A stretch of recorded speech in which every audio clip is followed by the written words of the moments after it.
This is from a book I wrote called Moonthread, which is about orcs with emotion magic, and when the magic happens, it turns into poetry. It begins like this. Once upon a moonful night, there was a girl who was an orc.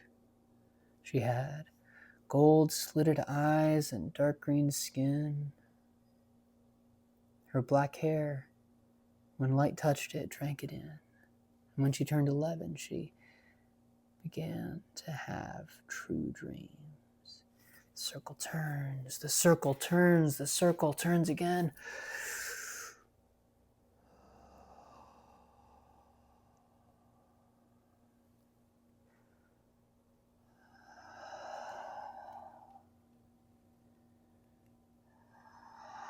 Half dreaming, half awake, she sees a boy. He's racing in between tall birches. She thinks, not sees.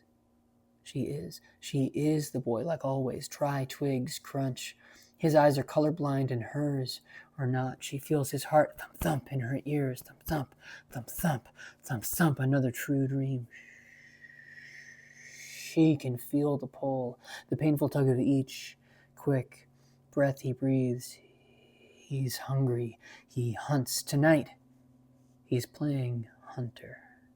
He's gripping his bone dagger so tightly it hurts, but still it's better than letting it slip out of his sweaty, slick grip. The thing and what's within the bone both agree. He sprints. The trees flit by, those grayscale trees, until he comes upon some creek. He stops and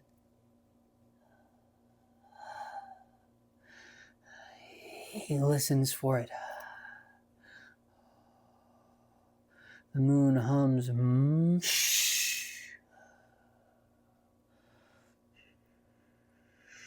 Shuk, shuk, shoo. A rustle in the brush. His eyes pursue it. He goes after, chases. Fast feet, something furry. Thump, thump. Where is it? Thump, thump. There, thump it. Thump. No, where then? Gone. Too slow, too clumsy. Hunger claws loudly at his stomach. The dagger's hissing, scolding him. The dreaming girl flinches, hoping they don't know she's there. The grayscale grass is poking up through every hole in the poor boy's boots. The grass is wet, but not alive, so it's a greasy wet. The wasted grass is sharp as nettles.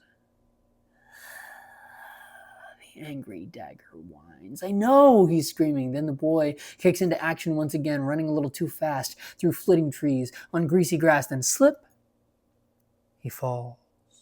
A hasty step, too careless, slow motion, fall. Here comes the ground, then slam! His chest is flat as he falls into big braided roots. She feels the breath get knocked out of him. Only then does she feel his pain bloom. I know it does, he wants to scream. But he can't yet. And even if he could, who would hear? I would, she dreams. He scoffs, then writhes and turns onto his back. For just a moment, the dagger lets him lay there. He sees so near a mountain. A mountain the dreamer knows, but he does not. Hey, wait, dreams Nala. Is that Mount Wraithwood? I know that place. How did he get all the way over? Shut up, he screams out loud. She does. Even the wind joins in terse silence. Sorry, he says meekly. She wonders if he means it.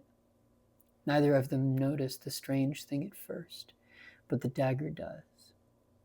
And it hisses. And Nala's spirit backs away.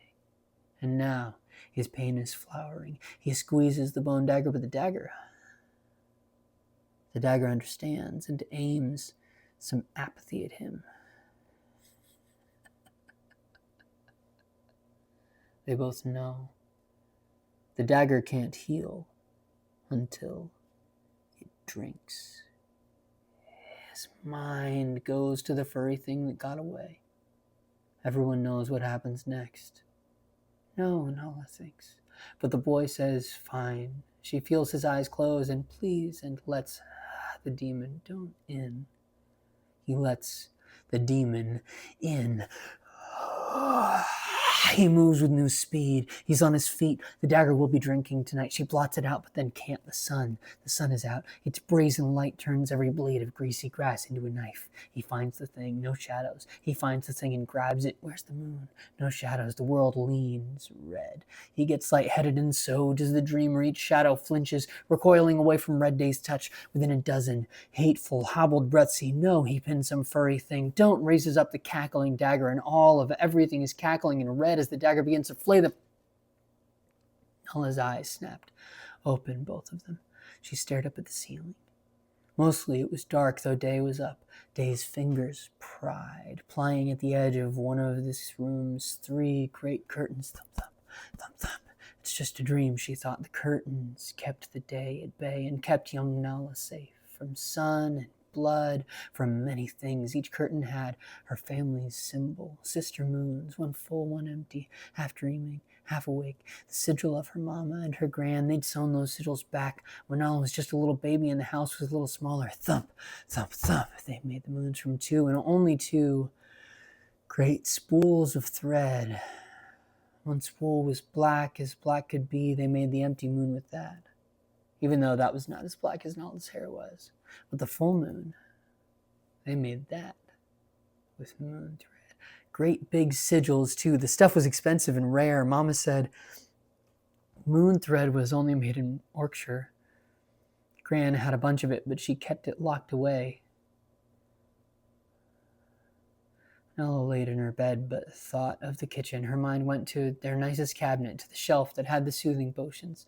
Tucked right there between a blue liquid and a green, Gran kept an untouched spool of moon thread. It was a simple delight, nothing special, just fun. It was gray in the day, but at night turned all colors. Sometimes it changed quickly like hummingbird wings. Sometimes all the colors went slow like the soil that breaks to give way to a little spring sprout.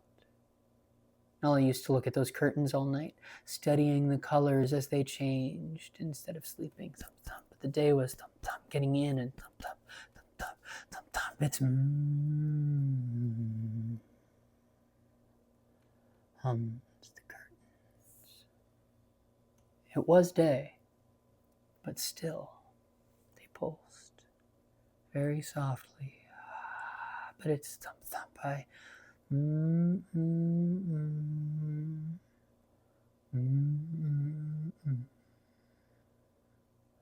Nala's hair fanned out around her like tendrils of a dark halo. Her hair lay there undone and billowed up around her like a tangle of protective pet snakes. Little rays of day's light tried to pry their way in. They couldn't get through to the girl in the den.